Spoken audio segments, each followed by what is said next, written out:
Le travail salarié, tout le monde est concerné. Vous, comme 22 millions de salariés en France.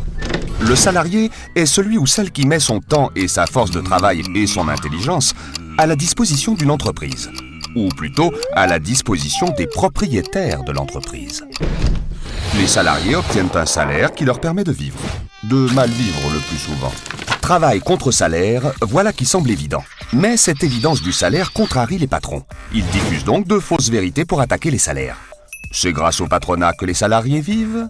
Le développement de l'entreprise profite à tous. Les intérêts du salarié et du propriétaire sont communs. La rémunération globale multiplie les sources de revenus pour le salarié. C'est donc plus et mieux qu'un salaire. Et vous y croyez à ces affirmations? Un peu, beaucoup? Ok, voyons ensemble. Les patrons feraient vivre les salariés? En voilà une absurdité. Prenons le cas d'EDF. Pendant 60 ans, pas de propriétaire privé, ni de profit à réaliser, ni de rémunération d'actionnaires. Et pourtant, l'entreprise nationale a fourni l'énergie électrique à tous, tout en payant ses agents et en investissant. Ce résultat provient évidemment de la chaîne de travail de tous les électriciens, des qualifications de chacun, des avancées technologiques, de l'organisation de l'entreprise. Bref, c'est le travail des salariés qui crée la richesse. Entreprise, salariés, mêmes intérêts? Dans un monde idéal, les richesses nées du travail collectif pourraient être réparties comme ceci. Une partie soutenant le développement de l'entreprise, une partie pour la solidarité nationale et internationale, une partie redistribuée aux salariés dans un souci d'égalité et de bien-être. Seulement voilà. Dans le monde des capitalistes, les richesses que vous avez créées ne vous appartiennent pas. La réalité est qu'elles vont de moins en moins dans la part salariale, de moins en moins dans l'impôt redistribué, accessoirement vers l'investissement utile et prioritairement dans la poche des propriétaires. Cette logique de réduction salariale se retrouve dans l'augmentation incessante de la productivité, la réduction du nombre des salariés de l'entreprise, la compression des salaires. L'enjeu des salaires est simple. Ce qui ne va pas aux salariés renforce le capital. C'est pourquoi la bataille du salaire et de la rémunération prend toute son importance. Aujourd'hui, les propriétaires d'entreprises en arrivent même à contester le bien fondé des salaires quand ils contestent leurs cotisations. Regardons ensemble votre fiche de paye. Les cotisations sociales salariales et les charges sociales patronales sont la partie du salaire qui ne vous est pas versée en argent, mais affectée à des caisses de solidarité. Retraite, santé, formation. Cette forme de salaire, c'est le salaire socialisé. Un exemple. Quand le patronat réduit sa contribution aux caisses de sécurité sociale, il abaisse à la fois votre salaire et votre niveau de protection sociale, mais il casse aussi la dimension solidaire du travail et se décharge de sa dette sociale sur la collectivité. Ce n'est pas tout. Un capitaliste, ça reste imaginatif quand il s'agit de réduire les salaires. Voici sa nouvelle formule magique, la rémunération globale. La rémunération globale mieux qu'un salaire? Vrai? Faux? Revenons à la feuille de paye et regardons deux lignes. Le total de la rémunération et le salaire brut. À votre avis, quel est le plus essentiel? C'est le salaire brut. Pourquoi? Parce qu'il représente la partie fixe et stable de votre salaire.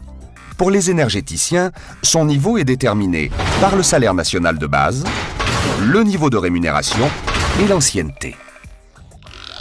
Et tout au long de la carrière, la rémunération évolue par l'augmentation du niveau de rémunération en lien avec le groupe fonctionnel et les avancements au choix. À quoi s'ajoutent d'autres éléments importants de revenus. Cet ensemble repose sur la reconnaissance des qualifications via une grille de salaire dont les principes sont simples et transparents.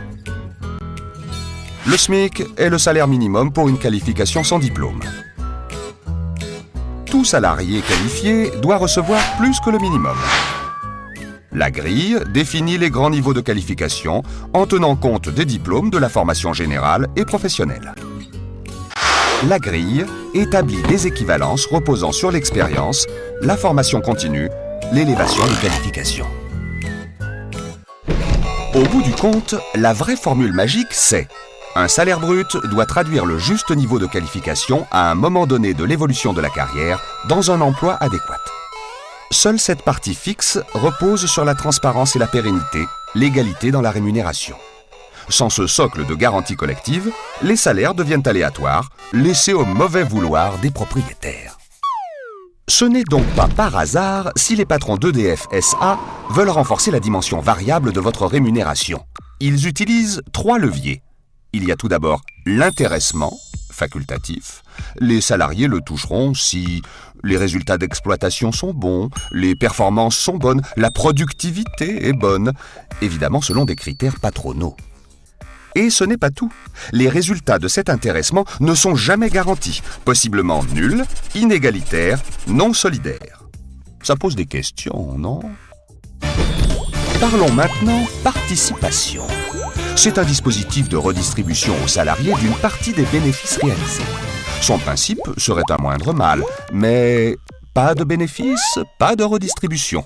Pire, dans un système où la bourse joue à la loterie avec la vie des entreprises, le risque pour le salarié est permanent.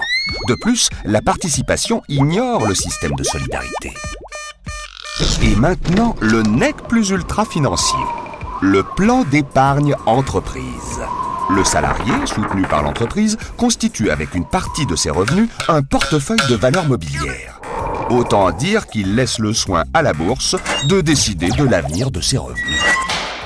Au fait, savez-vous qu'à EDF, la part du salaire variable a grimpé en flèche pour atteindre 25% de vos rémunérations en 2009 ? Et savez-vous aussi qu'il y a 25 ans, on partait à la retraite avec 75% de son revenu, maintenant avec 50%. Savez-vous encore que depuis 10 ans, le cumul des gains de productivité représente pour EDF un pactole de 2,5 fois son chiffre d'affaires, mais que les salariés n'en ont touché qu'un petit pourcent en intéressement et que le pouvoir du salaire national de base a perdu, lui, 10%. Avec les rémunérations variables, on est entré dans l'ère du revenu aléatoire, inégalitaire, incontrôlable pour les salariés. Cette stratégie patronale s'appuie sur une relation de plus en plus individuelle du salarié avec son travail et l'entreprise. Ses collègues deviennent des concurrents. Cette politique globale s'appelle rémunération globale. Ne pensez-vous pas que la bataille du salaire qui assure des revenus décents, la santé et la retraite ne mérite pas d'être impérativement menée, solidairement, collectivement? Passe à ta voisine, passe à ton voisin.